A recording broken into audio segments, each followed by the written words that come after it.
time, anti-baton. My hands in front of like finding something or somebody.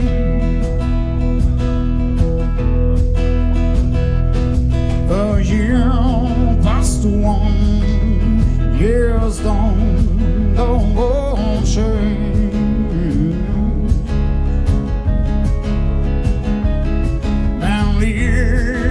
We praise, oh come, oh come.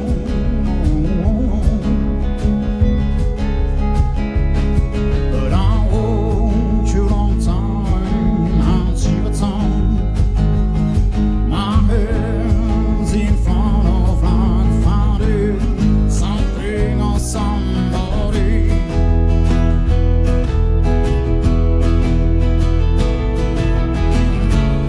16 years away, made every crime.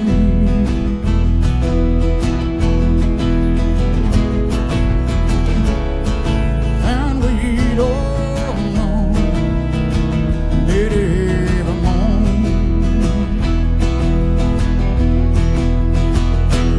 And I lost your letters, the fears I find to weave this street.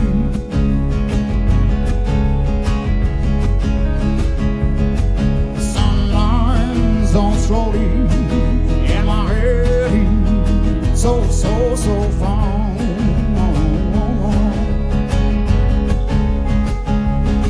But I want you long time, I'll see the time. My hands in front of like finding something or somebody.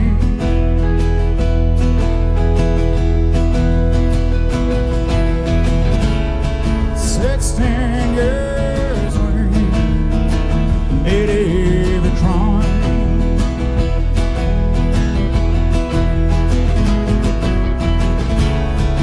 And we don't know, made every moan.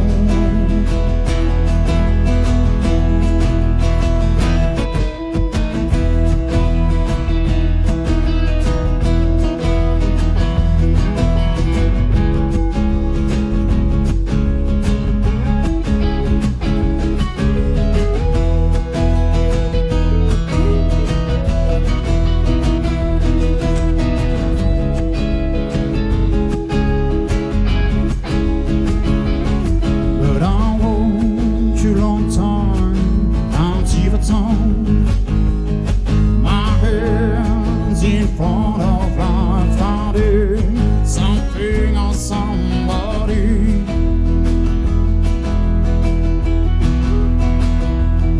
But I want you long time, I'll see the time. My hands in front of like finding something or somebody.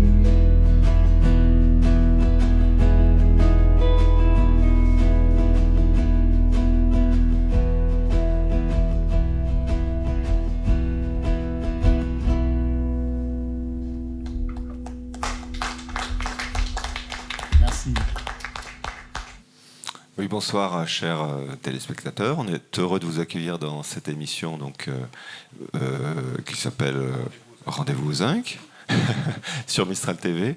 Et oui, ça fait longtemps qu'on n'a pas fait cette émission, donc c'est un petit peu compliqué de se rappeler jusqu'au titre. On est très heureux d'accueillir donc Texaco qui viennent de nous jouer un de leurs morceaux. Et puis autour de la table, eh bien, il y a, on commence par le bout, on commence par Roger, notre président et directeur des sports chez Mistral TV. On a Franck Chaptal, donc du Rock. Directeur général du Rock. On a Jean-Pierre Cheval, coprésident du Rock aussi. Et le Rock, ça veut dire ? Bonsoir. Le Rock, Renault Valley Club. Et puis on a Agnès. Bonsoir Agnès.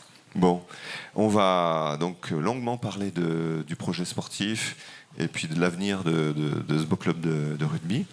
Est-ce qu'on pourrait avoir quelques éléments quand même sur vos trajectoires personnelles et professionnelles rubistiques ?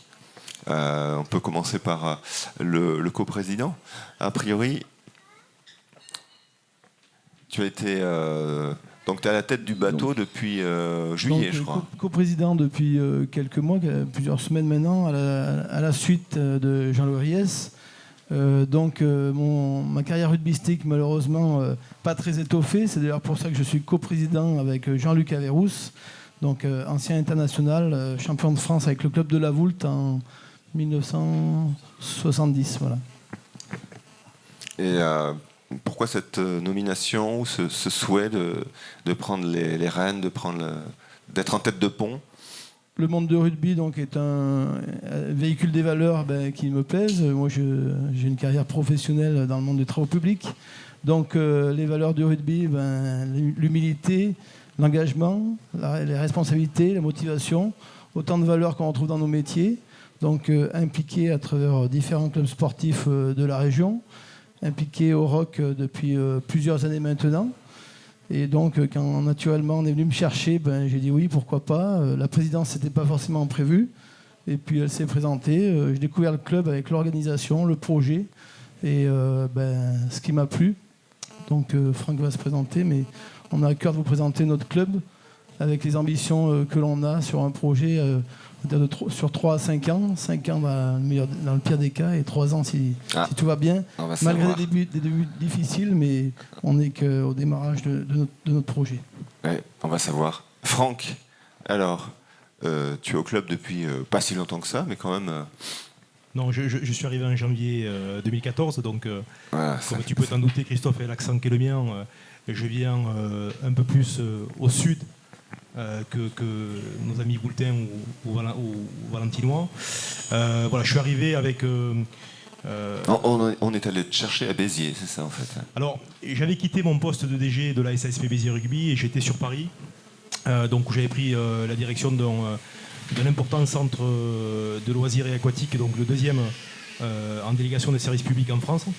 Et puis, en fait, je dirais que la passion du rugby a été plus forte. Et j'ai été séduit par le projet qui m'a été présenté par le président Jean-Louis Riès, mais également les membres du comité exécutif du club, parce que j'ai trouvé d'une rare intelligence cette démarche de ces gens qui ont dépassé les guerres de clochers pour en fait mutualiser des moyens et offrir un avenir à leur club qui risquait de ne pas en avoir. Par manque de moyens, financiers notamment.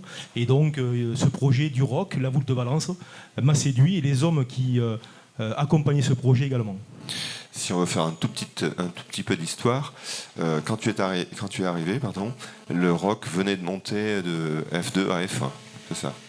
Oui, et puis il avait quasiment assuré son maintien en Fédéral 1, puisque avant de se lancer dans le recrutement d'un directeur général, la direction du club a souhaité s'assurer qu'il pourrait se pérenniser à ce niveau de compétition.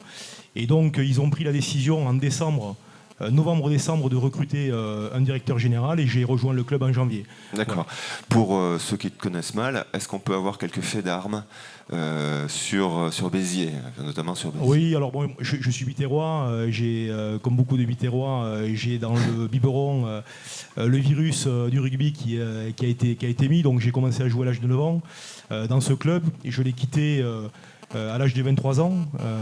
Alors j'ai pas arrêté le rugby pour autant, mais je suis allé voir sous d'autres cieux si l'herbe était plus verte. Voilà, donc j'ai passé de merveilleuses années. Et puis lorsque j'ai arrêté ma carrière de joueur de rugby à l'âge de 30 ans, j'ai quitté ce monde pour aller dans le monde de l'entreprise et aussi avoir une démarche plus entrepreneuriale. Voilà, et puis j'y suis revenu en 2010 parce que le président actuel de la SASP Béziers Rugby, qui était l'actionnaire majoritaire, m'a demandé de travailler sur un projet à 5 ans. À l'époque, le club était en Fédéral 1, avec un objectif de retrouver le top 14. Donc ça m'a plu de travailler sur ce projet. J'y ai travaillé de nombreuses heures. Et lorsque j'ai présenté ce projet-là, il m'a dit « mais je ne te vois pas dans l'organigramme, et je ne te vois pas dans ce projet ». Je lui ai dit « ce qui m'intéresse, c'est les projets, c'est pas les places ». Et puis il m'a demandé de l'accompagner à la direction générale du club, ce que j'ai accepté. Voilà, j'y suis resté 2 ans et puis après je suis retourné dans un monde qui est proche du sport mais sans être dans le rugby avant de revenir au ROC. Très bien, oui. Oui, moi, Roger. moi, j'avais une question là, puisqu'on attaque un petit peu le cœur de ce qui fait en tous les cas la profession de Franck aujourd'hui. Quelle différence fais-tu entre ce club biterrois que tu as bien connu et ce club de Fédéral 1 qui est le ROC aujourd'hui? Disons que lorsque je suis arrivé à Béziers, j'ai rencontré un club qui était très structuré, puisqu'il avait vécu aussi le top 16, puisqu'à l'époque c'était pas le top 14, c'était le top 16, avec l'ère de Nicolin, donc Louis Nicolin, président du club de football de Montpellier, et qui avait amené en fait tous ces outils du football professionnel dans le rugby qui commençait à découvrir un petit peu le professionnalisme. Donc quand vous arrivez dans un club hyper structuré, très déficitaire, parce que lorsque je décide d'accompagner Cédric Bistuet, donc actionnaire majoritaire du club et actuel président, on nous annonce un passif de 363 000 €, et c'est 1,6 million que nous avons trouvé après un audit.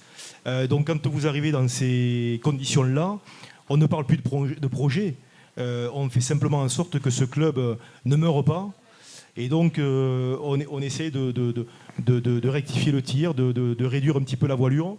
Mais c'est très difficile quand vous arrivez dans un club très structuré. Alors, l'avantage, lorsqu'on arrive dans un club comme le ROC La Voulte de Valence, c'est que c'est un club jeune. C'est un club où il y a beaucoup de choses à faire. Et donc, on prend beaucoup de plaisir, même si les difficultés sont présentes. Parce qu'à Béziers, les gens avaient bien intégré ce qu'était le professionnalisme. Au ROC, il faut les éduquer à cette démarche-là. Donc c'est pas toujours évident, mais je crois que ce qu'il faut, c'est prendre le temps d'expliquer où on veut aller, pourquoi on a pris cette direction-là, parce que je pense que les gens qui ont pris cette décision, ils l'ont pas prise par plaisir, ils l'ont prise par nécessité. Donc voilà, si on veut un club demain, même en Fédéral 1, qui se pérennise en Fédéral 1, il faut le structurer comme un club pro, c'est ce que nous essayons de faire. Voilà, et donc il y a ce projet à 5 ans qui va nous permettre de phaser cette ambition de professionnaliser le club pour lui permettre d'atteindre le Graal, qui est pour nous la division supérieure. Avant qu'on réécoute un morceau de Texaco, moi j'aurais une question quand même à Jean-Pierre Chouval. Est-ce que c'est aussi innocent que ça d'aller chercher donc quelqu'un qui a l'expérience d'avoir fait passer un club de Fédéral 1 en Pro D2? Est-ce que les recruteurs donc, de l'époque n'avaient pas une idée derrière la tête? Bon, déjà, les fondateurs du club ROC étaient avant tout des précurseurs, parce que reprocher deux clubs, c'est pas forcément dans les mœurs. Et je pense qu'au-delà de la personnalité de Franck, son expérience, bien sûr, n'est pas innocente à son arrivée au ROC. Et on espère bien qu'à travers ses capacités, ses qualités, on aura le même succès. On va écouter dans 1 minute ou deux un nouveau morceau de Texaco. Et puis, peut-être, on va lancer un petit peu de poil à gratter dans l'histoire, là, parce qu'après le titre, on parlera des résultats. On parlera des résultats. Voilà. Allez-y, Texaco, quand vous voulez.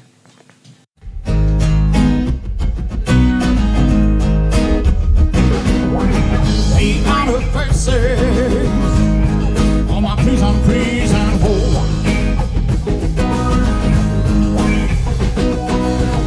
I'm in faces, broken heart.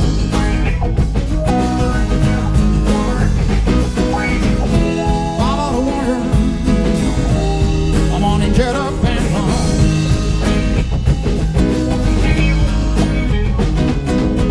Try to keep your freedom too. Think I call the chief.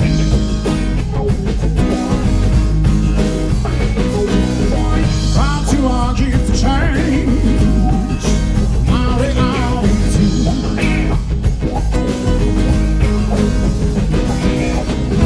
Follow the word.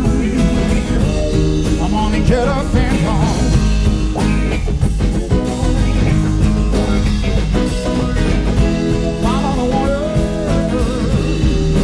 Get up and go.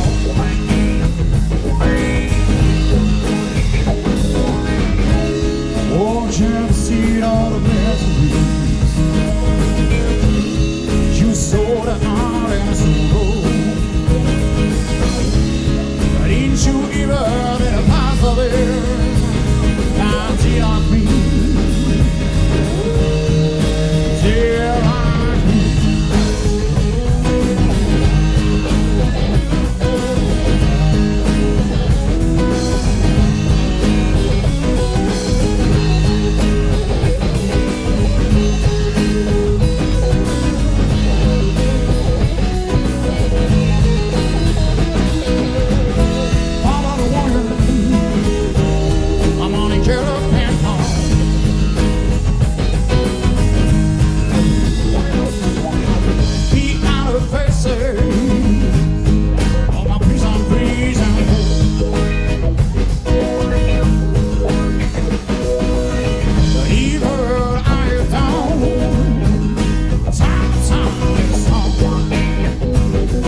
Oui, Texaco, est-ce que tu peux venir sur le plateau? On a 2 ou 3 questions à te poser. C'est lequel, Texaco?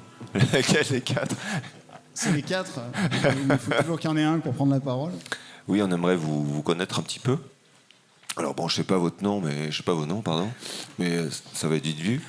Alors, il y a Joël Dallavecchia à la batterie, Joël, ok. il y a Bernard Ray à la basse, au chœur et puis à la danse. Il y a monsieur Elliot Baptiste à la guitare. Ok. Et Jonathan Calais chant. Et batteur, c'est donc la batterie, c'est de la musique ou du sport? Alors, nous, on dit qu'on est 3 musiciens et un batteur. Hein. C'est la grande. Ça fait combien de temps que vous œuvrez dans la région? Alors, avec cette formule, ça doit faire à peu près 4 ans, là. Avec 4-5 ans. Et Donc, on 6 ans déjà, le temps passe. Et sinon, on avait déjà aussi.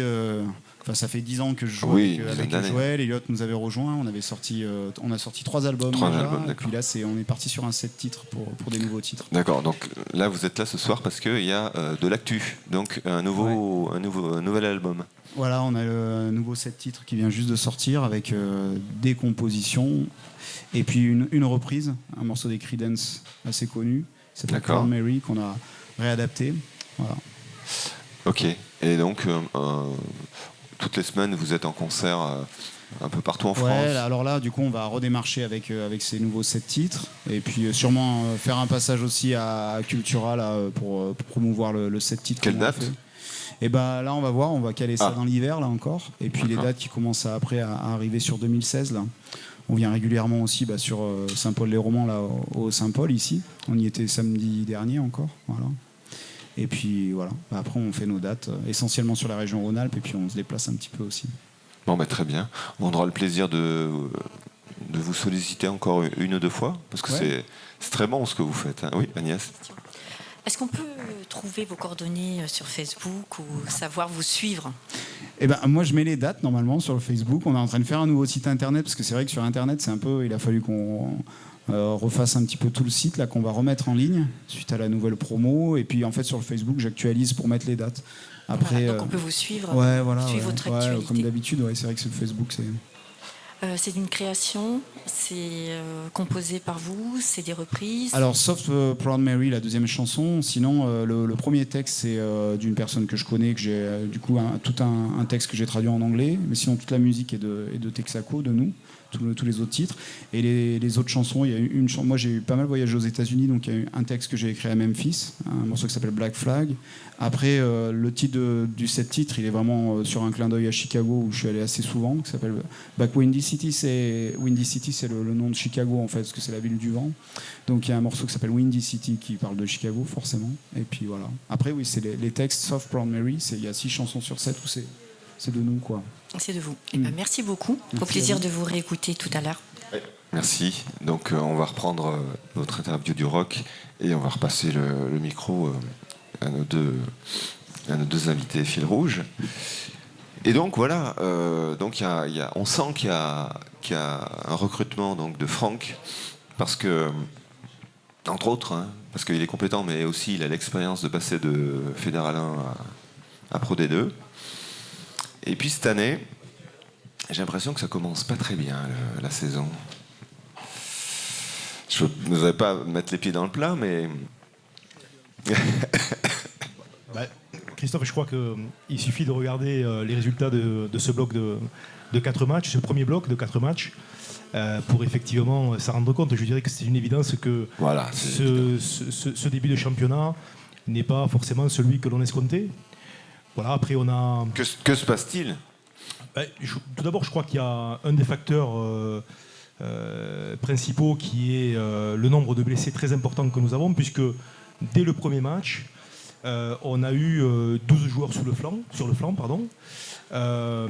Donc c'est très compliqué quand on a un effectif de 31 joueurs de composer avec 12 absences, notamment des joueurs qui ont des profils un petit peu particuliers et qu'on ne retrouve pas dans le reste de l'effectif valide.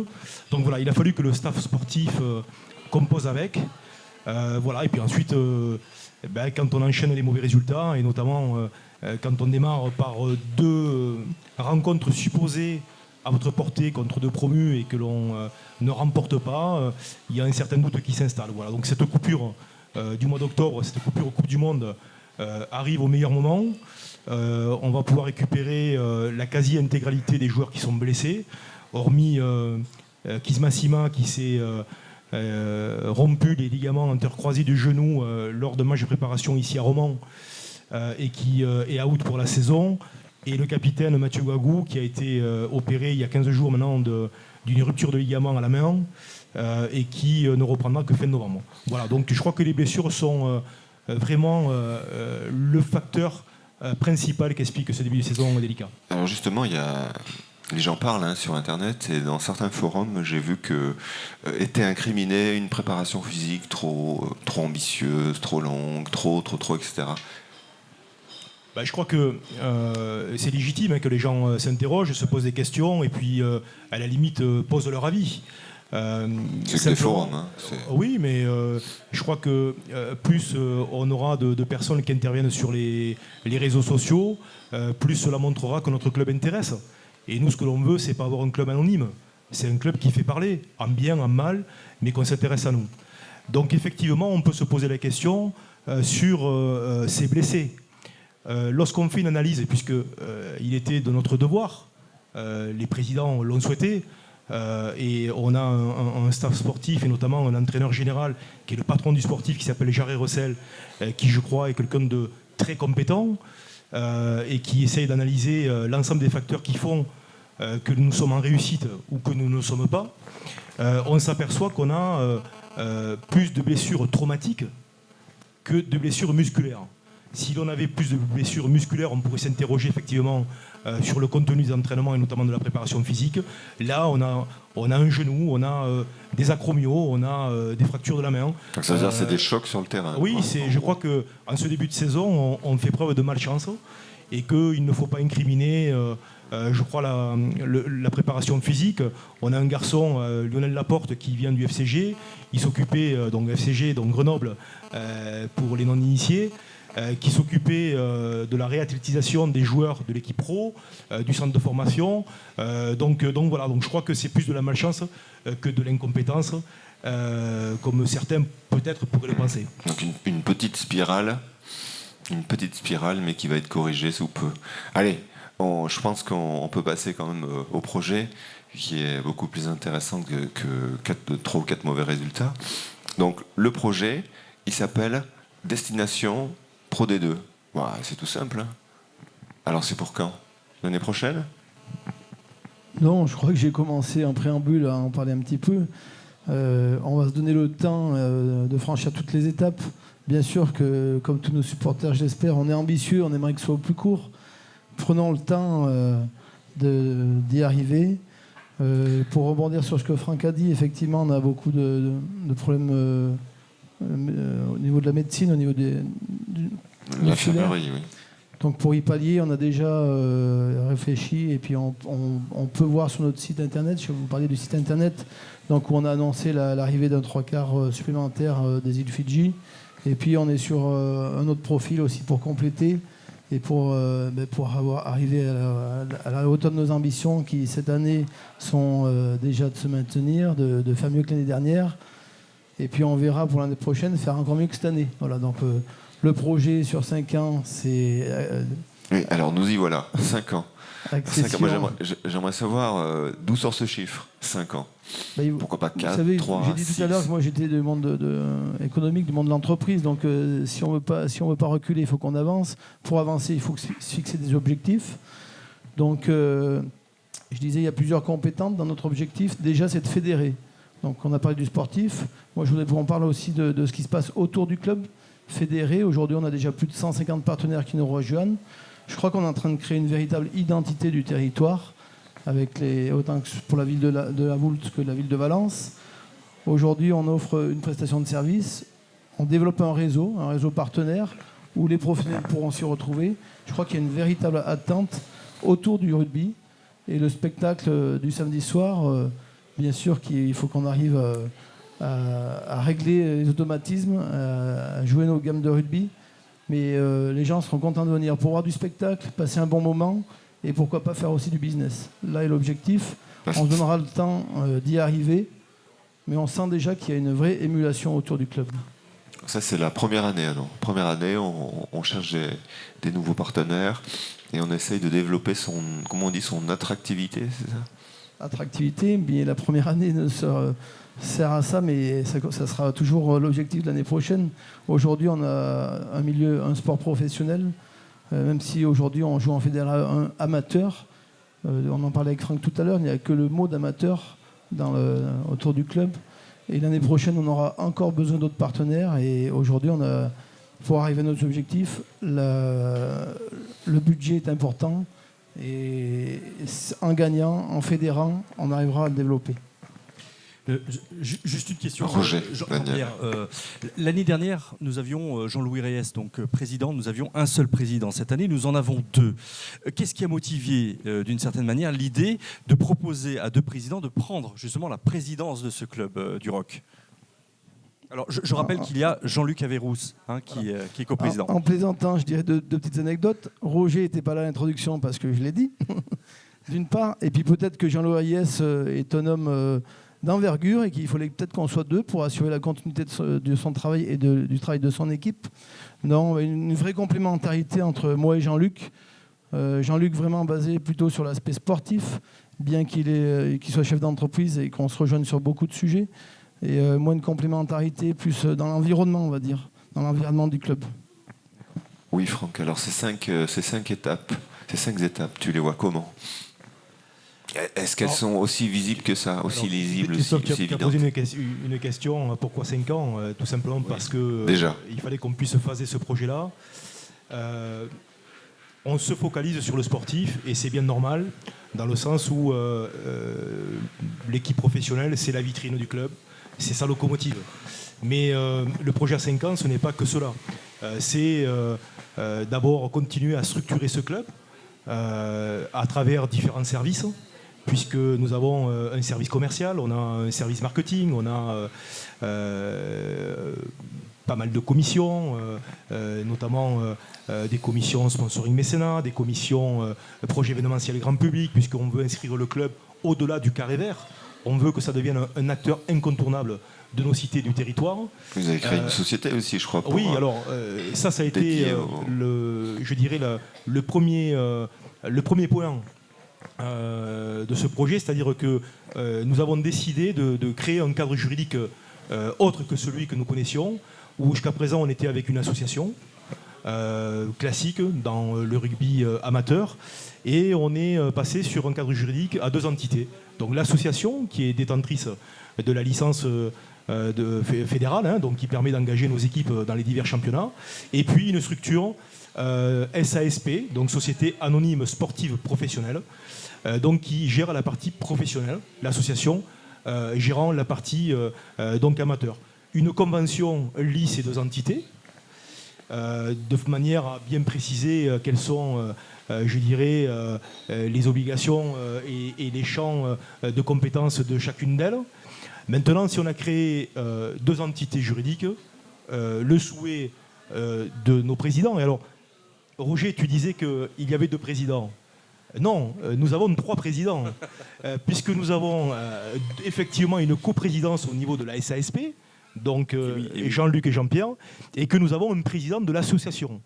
Donc le président de l'association jusqu'à mercredi, puisque nous aurons l'AG de l'association donc ce mercredi 7, c'est Jean-Louis Reyes. Voilà. Donc a priori, puisqu'il n'y a qu'une liste, il semblerait que son successeur sera donc Benoît Fournant, donc qui était jusqu'à présent vice-président en charge de la filière jeune au niveau de l'association. Donc il y a une certaine logique et une certaine continuité à ce qu'ils prennent le relais de Jean-Louis Reyes. Donc mon métier n'est pas facile. Hein. J'avais un président, je me retrouve avec 3 présidents. Je vous avoue que c'est pas facile tous les jours. Non, c'est pas vrai. Voilà, on travaille avec des gens qui sont particulièrement visionnaires, parce qu'on avait un homme qui s'appelle Jean-Louis Reyes qui l'était, mais les gens qui ont pris sa succession sont aussi à voir à demain et non pas dans l'immédiateté. Voilà. Donc après, je dirais que pourquoi 5 ans ? 1, parce qu'aujourd'hui, il y a des critères d'éligibilité pour pouvoir éventuellement postuler aux phases finales d'accession à la Pro D2. Alors beaucoup se sont moqués du fait que nous nous soyons portés candidats donc à être éligibles à une éventuelle, et c'est important de noter éventuelle, phase d'accession à la Pro D2. C'était parce que le club aujourd'hui voulait savoir où il en était. Il y a différents critères. Il y a des critères sportifs, il y a des critères financiers, et il y a également quelque chose qui est très important pour nous, il y a la formation. Puisque tout club qui voudra être éligible donc, à ces phases finales d'accession devra avoir un centre de perfectionnement labellisé. Lorsqu'on s'est porté candidat à cette éventuelle phase finale d'accession, on savait qu'il nous manquait un point important, c'était ce centre de perfectionnement labellisé. Alors pas parce que le club se détourne de la formation, tout simplement parce que le club est un jeune club. Lorsque l'on fait une fusion, on a bien d'autres soucis à régler que de se lancer dans un centre de perfectionnement labellisé. Donc, fusion La Voulte Valence, il y a 4 ans.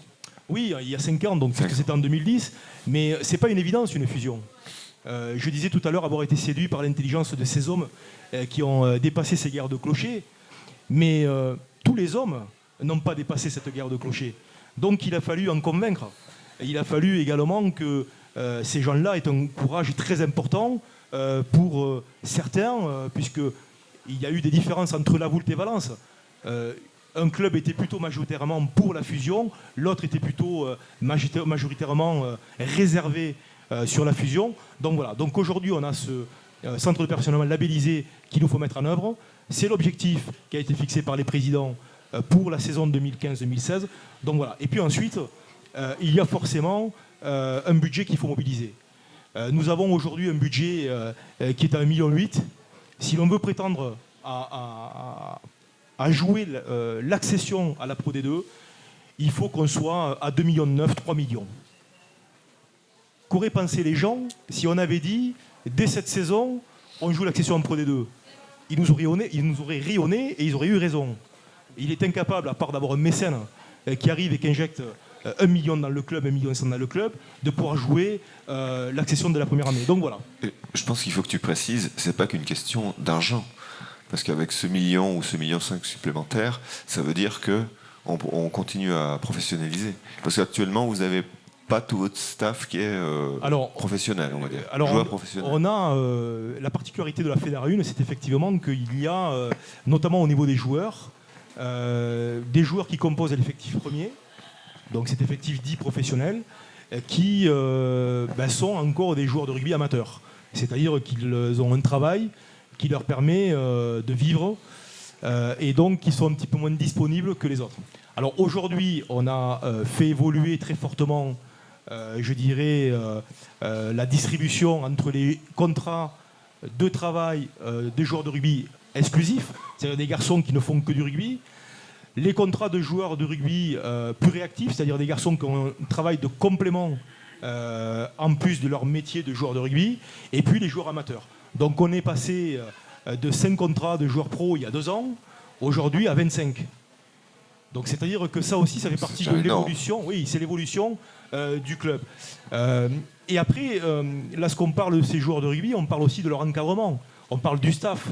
Aujourd'hui, on a 2 entraîneurs professionnels, on a un préparateur physique professionnel, on a une commission médicale avec comme président Franck Ladière qui fait un travail remarquable avec l'ensemble de ses équipes, qui aujourd'hui est aux petits soins, c'est le cas de le dire, de cet effectif-là, parce que quand on parle de rugby professionnel, on parle aussi de préparation physique, tu l'évoquais tout à l'heure, on parle de diététique et d'hygiène de vie d'une manière générale, mais on parle également de soins et de récupération. Et là, c'est important d'avoir une commission médicale performante, et je crois que cette année, grâce au travail de Franck Ladière, de Jean-Pierre Caille également, qui l'accompagne au niveau de cette commission, on a une commission médicale digne du top 10 des clubs de Fédéral 1. Parce que c'est vrai qu'il y a un budget à trouver. Et qu'est-ce qu'il y a dans ce budget ? On verra ça tout à l'heure. Du très bon.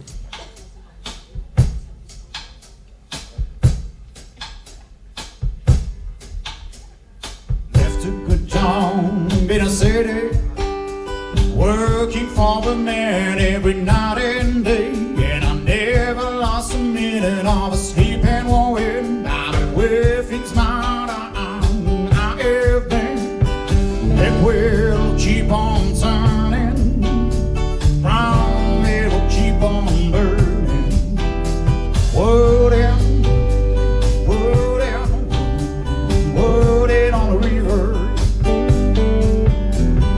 needle on the fade in a Memphis, beat out of town down in New Orleans, but I never saw the good side of the city till I hit you right on the riverboat when it will keep on turning, round it will keep on burning, wood down, wood down, wood it on the river.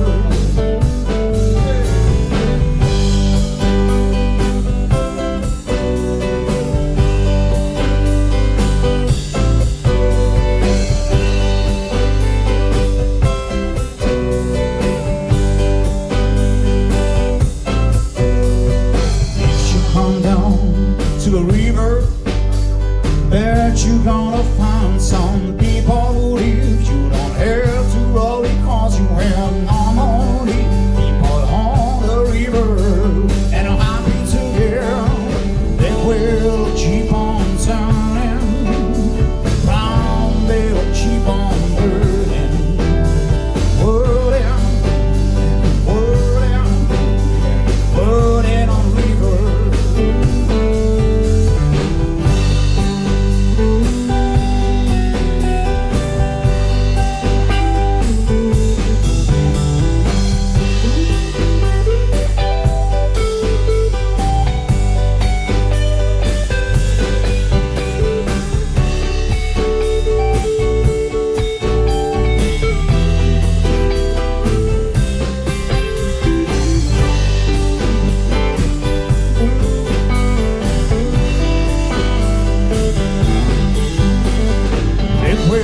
Keep on turning, round they will keep on burning. I say, wood down, wood down, wood in on the river.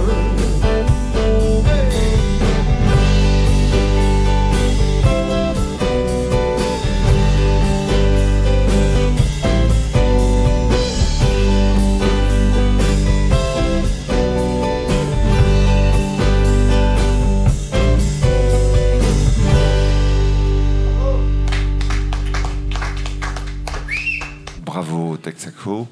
Eh bien écoutez, maintenant je pense qu'on pourrait passer à ta rubrique, la rubrique sortie. Sortie culturelle. Pardon, merci. Donc on va parler un petit peu culture. Alors déjà, je porte le ruban rose parce que depuis le 1er octobre jusqu'au 15, c'est le dépistage du cancer du sein, donc pour toutes les femmes. Donc pensez-y. Et à Valence, il va y avoir de la Zumba organisée le 10. La Zumba Party avec un dress code tout en rose. C'est à partir de 18h à Valence, à la halle Chaban-Delmas. Après, il y a la 5e journée du handicap, le samedi 10 octobre, à Loriol, au gymnase Jean-Clément. La semaine bleue, donc on passe pour les personnes qui sont retraitées et les personnes âgées. Il y aura également, et là on sera présent avec Mistral TV et en partenariat avec Déclic Radio, à Blues-les-Valences pour la 3e édition. C'est le 9 octobre à 20h30 au Théâtre du Rhône. Et il y a une petite info, si vous venez, vous gardez bien vos tickets, il y a une guitare à gagner de chez Vanu Music. Voilà. Et nous serons également présents au Crash Musette Festival, toujours en compagnie de Déclic Radio, à 20h. C'est à la salle des fêtes de la Voulte. C'est le 31 octobre et c'est 18 € sur place l'entrée. À ne pas oublier, le Carnival Rock Circus, qui fait partie de la Cité de la Musique et gratuit pour préannoncer donc le festival le 16 octobre. Ça sera à la Charrette à Romans. Il y aura une expo photo, des voitures de collection et il y aura également des places à gagner pour le festival qui est le 29, 30 et 31 octobre avec des soirées concerts et une journée familiale le samedi. Alors, j'ai un petit concert de soutien qui est pour la Bizarre Nomade, ça sera le vendredi 23 octobre à Marsanne. Ils ont eu des petits soucis cet été à cause des intempéries, donc l'association est en difficulté. Donc ils lancent un concert le 23 octobre à Marsanne pour les soutenir. Tu veux dire qu'il y a eu de la casse dans le matériel ? Non, ils ont eu des soucis par rapport au temps. Et donc, la météo, ils ont plongé dans un déficit financier. Donc, pour essayer de se remonter, ils lancent le vendredi 23 octobre donc un concert. Ok. Voilà. Et puis, je pars un petit peu plus loin. Donc, le 1er novembre, c'est Halloween. Et la gare à coulisses nous propose La mort qui tue, comme chaque année. Donc c'est le 1er novembre, c'est à 18h à Grane. C'est gratuit, c'est du théâtre de rue et des concerts. Et puis pour les enfants, il y a l'Annexe qui a sorti la saison des spectacles. C'est à Bourg-les-Valences. Donc vous avez toutes les informations sur leur site internet.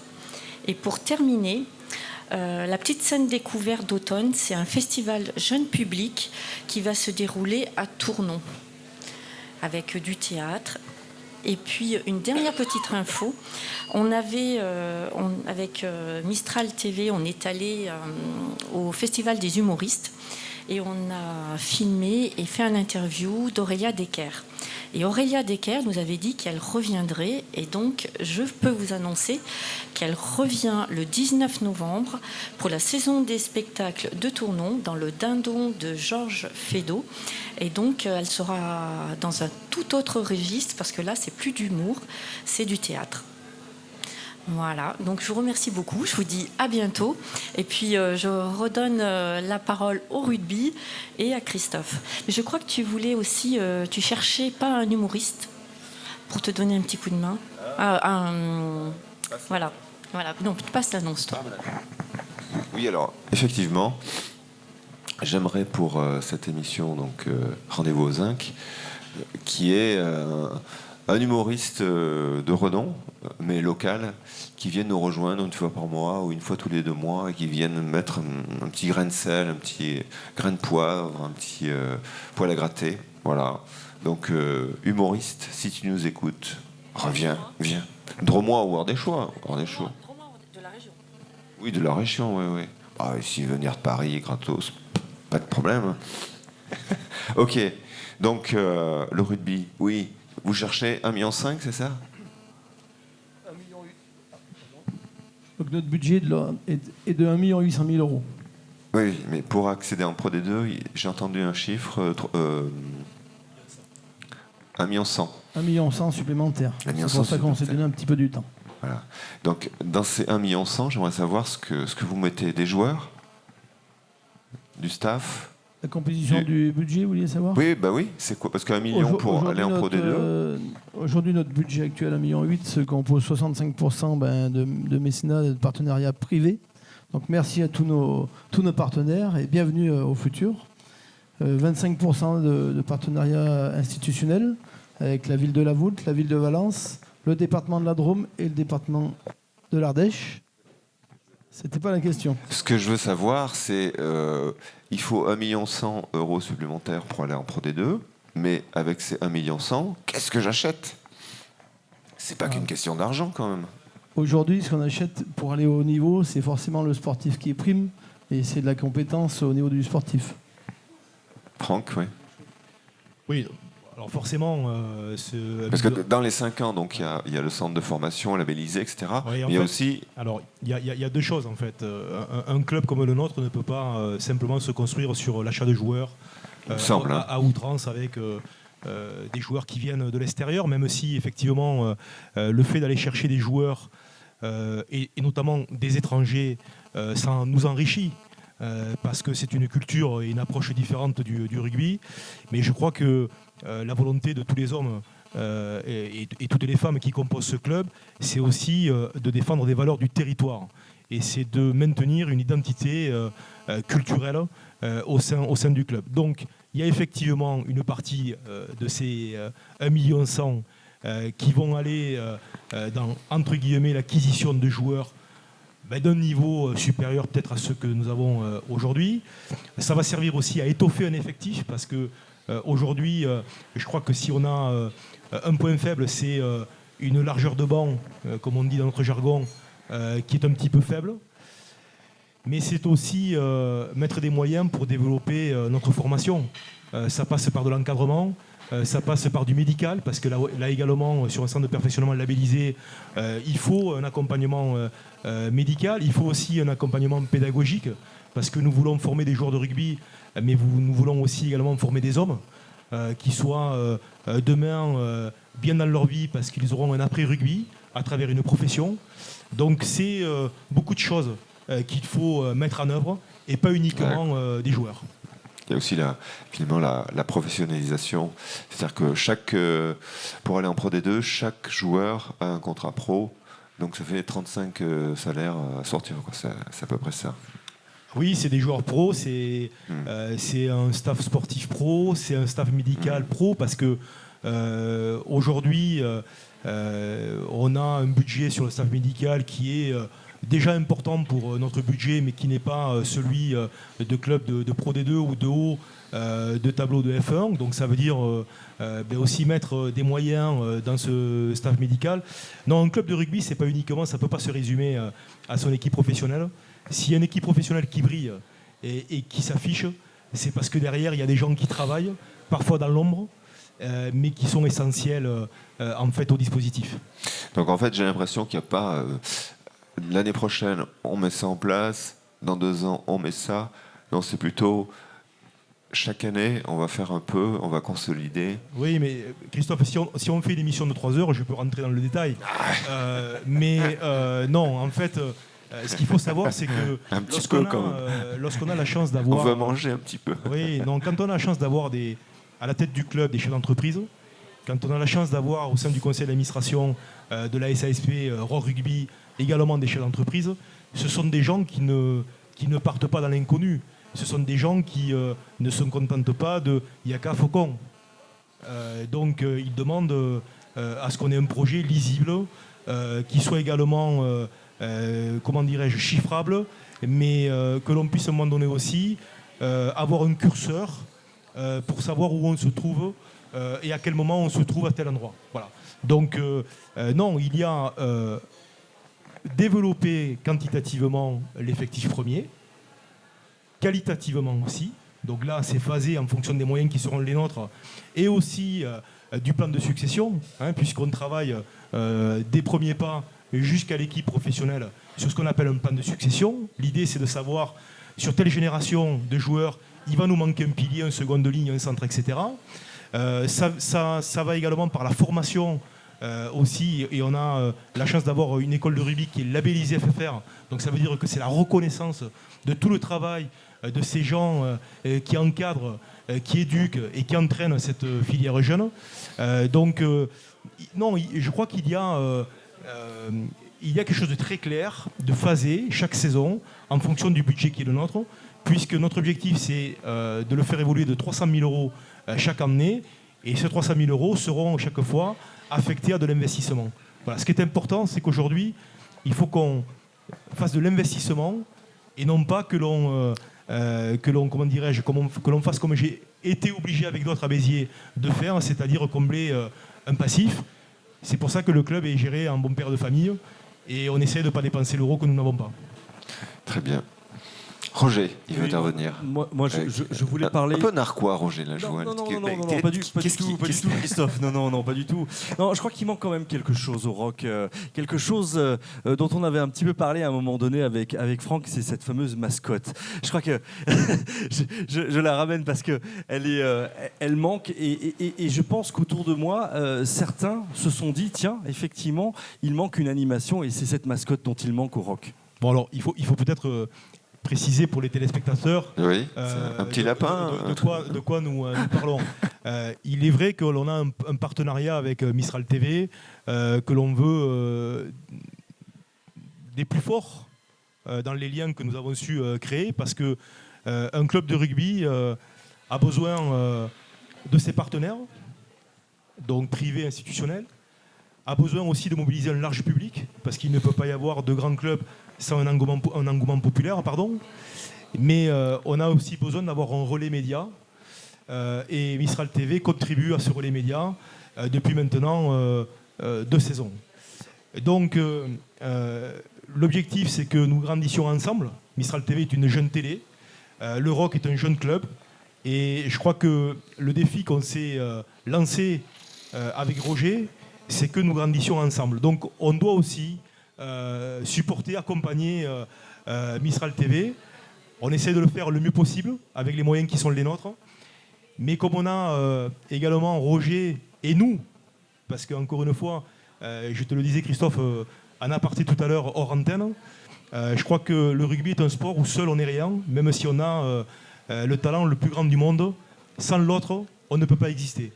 Donc lorsque Jean-Pierre ou moi-même parlons du club, on parle au nom de ces gens, de ces nombreuses personnes qui œuvrent au quotidien pour ce club, avec leurs compétences et qui donnent beaucoup de leur temps et de leur énergie. Donc on a évoqué une mascotte. Voilà. Donc on est en train de travailler avec Alexandre Boivin, qui est notre responsable partenariat et marketing, qui a beaucoup d'idées, donc qui travaille dessus. Et puis j'espère qu'on va pouvoir présenter à Mistral TV d'ici la fin de la trêve Coupe du Monde, la mascotte qui sera affichée aux couleurs de Mistral TV et du Rock. C'est une excellente nouvelle alors que tu nous annonces là, Franck, merci. L'émission tire à sa fin et on va, avant d'écouter Texaco pour un dernier titre, j'aimerais qu'on revienne juste sur cette année, parce que tout à l'heure, Jean-Pierre Cheval donc, a fait un peu son guirou. C'est que j'ai entendu, cette année, on vise le maintien. Qu'est-ce que t'en penses, Franck? Tu sais bien que les présidents ont toujours raison. Donc je dirais qu'effectivement, on joue le maintien. Non, je crois que le club a été clair depuis le début de la saison. L'objectif, c'est de faire mieux cette année que la saison passée et de faire moins bien que la saison prochaine. Donc ça, c'est Jean-Luc Averousse qui le dit de manière très habile, et c'est réellement ce que nous voulons faire. Voilà. Alors après, quand on parle de maintien, je crois que c'est une évidence. Avant de miser plus haut, il faut assurer l'essentiel qui est le maintien. Donc aujourd'hui, on ne va pas la ramener, comme on dit, puisque on est dernier. On a 4 défaites au compteur sur 4 matchs joués. Donc on va faire preuve d'humilité, et je crois que c'est ce qui caractérise aussi notre club, c'est ce qui caractérise notre sport. Donc on va essayer d'avancer vers cet objectif qui est le maintien et de faire mieux que la saison dernière. Super, Roger. Oui, deux annonces deux annonces qui sont importantes. La première, c'est le prochain match du Rock, c'est contre la Seine-sur-Mer, donc très important, et je crois que c'est au stade Battendier-Lukoviak, si mes souvenirs sont bons, et c'est, il me semble, le 1er novembre. Voilà, donc chers téléspectateurs, venez nombreux au stade Battendier-Lukoviak à la Voulte pour cette rencontre de rugby qui est somme toute très très très importante. Je voulais passer aussi une annonce sur l'anniversaire du pub, puisque c'est la première année de fonctionnement. Le 9 et 10 octobre, il y a une grande fête sur le week-end entier, avec 2 DJ de la scène européenne qui seront là pour animer ce week-end entier. Voilà, je me devais de le faire. Très bien, merci de votre présence. Donc on a bien compris. Objectif, destination Pro D2. Et puis on va faire le dos rond pour ces quelques mauvais résultats. Oui, Jean-Pierre. Avant de terminer, je voudrais vous remercier d'avoir mis le rock en avant. Je voudrais faire un petit clin d'œil à mes amis romanais pour leur dire qu'on était très contents de venir ici au Saint-Paul, à Saint-Paul-les-Romans, pour parler du rock. Voilà, merci beaucoup. Oui, moi je voulais juste remercier Sébastien qui nous accueille au Saint-Paul. Vous pouvez voir toute son actualité sur Facebook avec tous les concerts qu'il propose. Après, je voulais remercier Texaco avec Jonathan, Elliot, Bernard et Joël. Donc vous avez leur CD que vous retrouvez sur tous les concerts qui sont en vente. Et puis remercier toutes les équipes qui sont là, les caméramans et tout le personnel du Saint-Paul. Maintenant, je te laisse terminer avec tes invités. Oui, on remercie le rock, on remercie Franck, on remercie Jean-Pierre. Vous revenez quand vous voulez, vous serez bienvenus sur le plateau. Et puis, avant de retrouver Texaco, je vous dis au mois prochain. Donc, en principe, c'est le premier lundi de chaque mois au Saint-Paul. On est en train de concocter un super programme qui n'est pas fini. Donc, vous verrez ça. Voilà. Roger, un mot? À très bientôt. Bonne continuation à tous. Texaco, yes.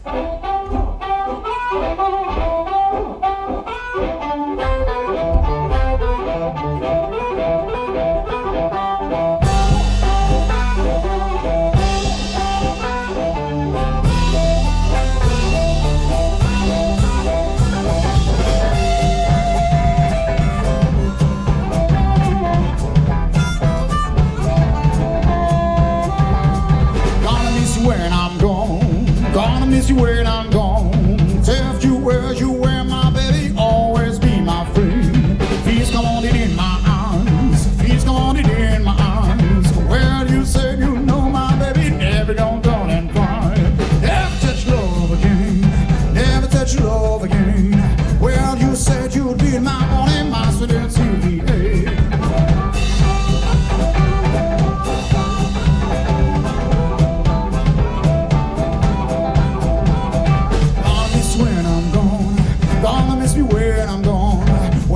Said you'd be my only master and CVA. Feels come on it in my eyes, feels come on it in my eyes. Well, you said you'd be my only master and CVA.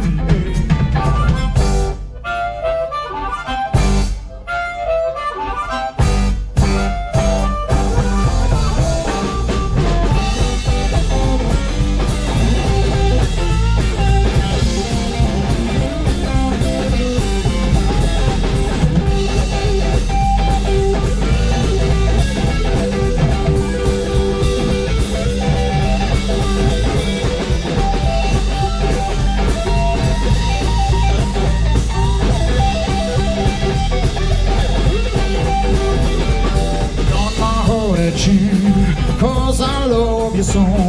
Well, you said you'd be my only. I'm laying down and crying. Gonna miss you when I'm gone. Gonna miss you when I'm gone. Well, you said you'd be my only master and CVA.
Merci.